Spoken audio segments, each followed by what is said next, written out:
जय श्री कृष्ण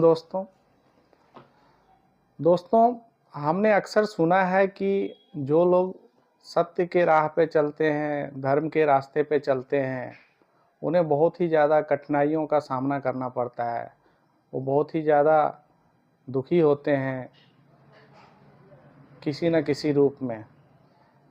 तो आज हम गीता के माध्यम से जानेंगे कि क्या सच में जो आदमी धर्म के रास्ते पे होते हैं, सच्चाई के रास्ते पे होते हैं, जीवन में कोई शॉर्टकट नहीं अपनाते हैं और बिल्कुल एक प्रोसेस के थ्रू जीते हैं, वो सफ़र करते हैं, तो इसके बारे में भगवान कहते हैं।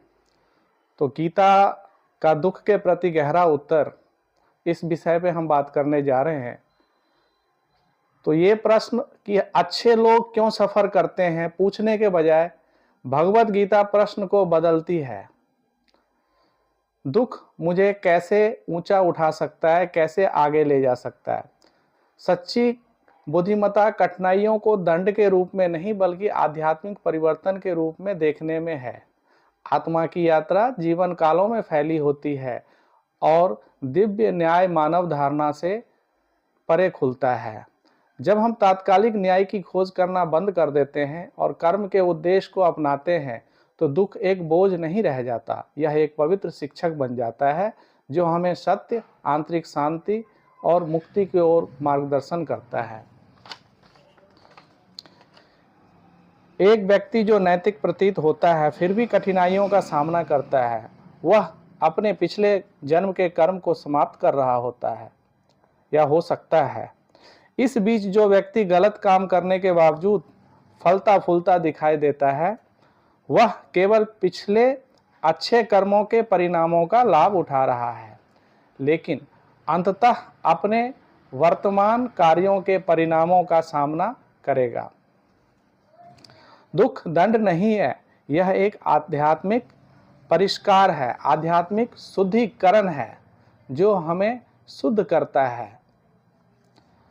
सोने को शुद्ध रखने के लिए तीव्र आग में गर्म किया जाना चाहिए। इसी तरह आत्मा कष्ट सहती है यह दंड के रूप में नहीं बल्कि शुद्धिकरण के एक साधन के रूप में है। दर्द अहंकारी भ्रांतियों को तोड़ता है, हमें भौतिक विकर्षणों से अलग करता है और आत्मज्ञान की ओर हमारी यात्रा को तेज करता है।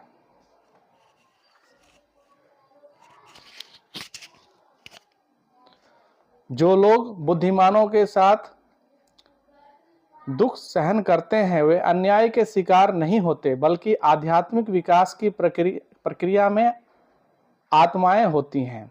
अच्छे कार्य आत्मा को मजबूत करते हैं, हमेशा भौतिक रूप से पुरस्कृत नहीं होते।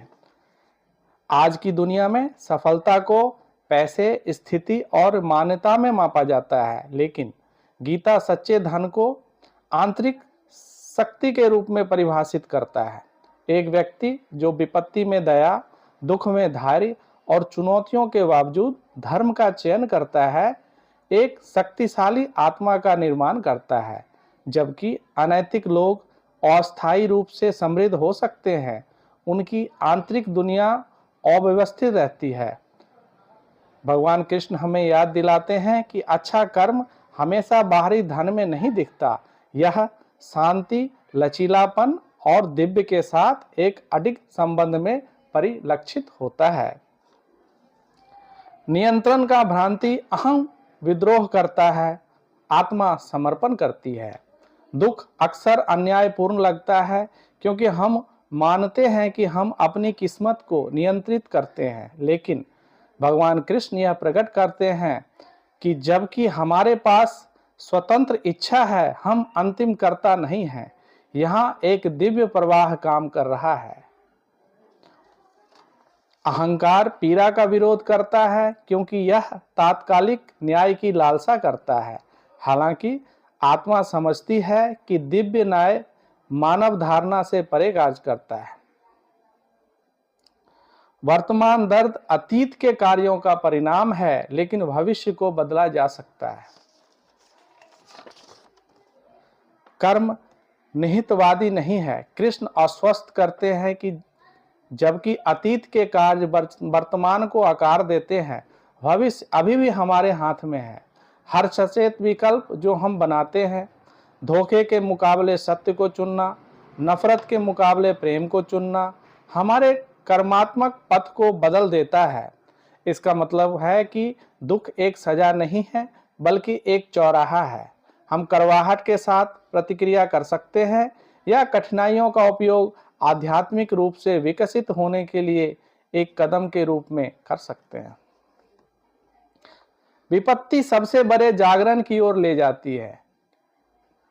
क्यों मैं पूछने के बजाय कृष्ण हमें पूछने के लिए प्रोत्साहित करते हैं, यह मुझे क्या सिखा रहा है। कई प्रबुद्ध लोगों ने अपनी जागृति से पहले अत्यधिक दुख सहा। दर्द गहन आत्मचिंतन को मजबूर करता है, भ्रांतियों को तोड़ता है और आत्मा को मजबूत करता है। अक्सर जो दुर्भाग्य जैसा लगता है, वह उच्च चेतना की ओर ले जाने वाला एक छिपा हुआ आशीर्वाद होता है। निराशा पर धर्म कठिनाइयों के बावजूद अपने कर्तव्य को पूरा करें।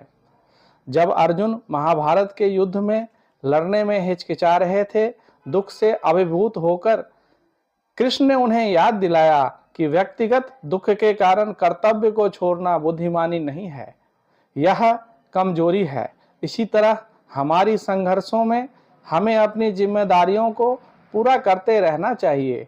चाहे एक माता पिता, छात्र या पेशेवर के रूप में दुख को अपने मार्ग को छोड़ने का बहाना नहीं बनाना चाहिए। इसके बजाय कठिनाइयों को अपना धर्म का हिस्सा मानकर उन्हें अर्थपूर्ण बनाना चाहिए। स्वतंत्र इच्छा और कर्म सह अस्तित्व में है। हमारे विकल्प महत्वपूर्ण है। बहुत से लोग मानते हैं कि कर्म का मतलब है सब कुछ पूर्व निर्धारित है। कृष्ण इसका खंडन करते हैं, जबकि अतीत का कर्म परिस्थितियां बनाता है। हम कैसे प्रतिक्रिया करते हैं, ये पूरी तरह से हमारे नियंत्रण में है। एक व्यक्ति जो दुख में जन्मा है, वह कड़वाहट या ज्ञान चुन सकता है। एक व्यक्ति जो विशेषाधिकार में जन्मा है, वह घमंड या विनम्रता चुन सकता है। भविष्य वर्तमान विकल्पों के से आकार लेता है। जो हम आज करने वाले हैं, वो हमें कल भोगना पड़ेगा। परिणामों से लगाव सभी दुखों की जड़ है। कृष्ण कहते हैं कि जब हम परिणामों के प्रति जुनूनी होते हैं तो दुख बढ़ जाता है। इसका समाधान है निष्काम कर्म। सफलता या असफलता के प्रति आसक्ति के बिना आत्महीन क्रिया। कर्मण्येवाधिकारास्ते मा फलेषु कदाचन मा कर्म फल हेतु भूमा ते संगोत्सत्व कर्मणि। जब हम पुरस्कारों की अपेक्षा किए बिना कार्य करते हैं तो हम गहन शांति का अनुभव करते हैं। परिणामों से विमुख होना निष्क्रियता का अर्थ नहीं है, यह जीवन के प्रवाह को विश्वास के साथ अपनाने का अर्थ है। भगवद गीता एक ऐसा उत्तर प्रदान करती है जो न्याय के सरल विचारों से परे है। यह तात्कालिक परिणामों का वादा नहीं करती, बल्कि एक गहरी सच्चाई को प्रकट करती है। कर्म केवल कारण और प्रभाव से कहीं अधिक जटिल है। यह एकल जीवन काल से परे कार्य करता है, आत्मा की शाश्वत यात्रा को आकार देता है। कर्म एक बहु जीवन यात्रा है, न कि एक बार का सौदा। ज्यादातर लोग मानते हैं कि कर्म एक साधारण लेन देन की तरह है, अच्छा करो अच्छा प्राप्त करो। लेकिन भगवान कृष्ण समझाते हैं कि कर्म कई जन्मों में कार्य करता है। आज जो कोई दुख सहन करता है, वह पिछले जन्म के कार्यों का परिणाम हो सकता है, जैसे आज के अच्छे कर्म किसी और जीवन में फलित हो सकते हैं। जय श्री कृष्ण।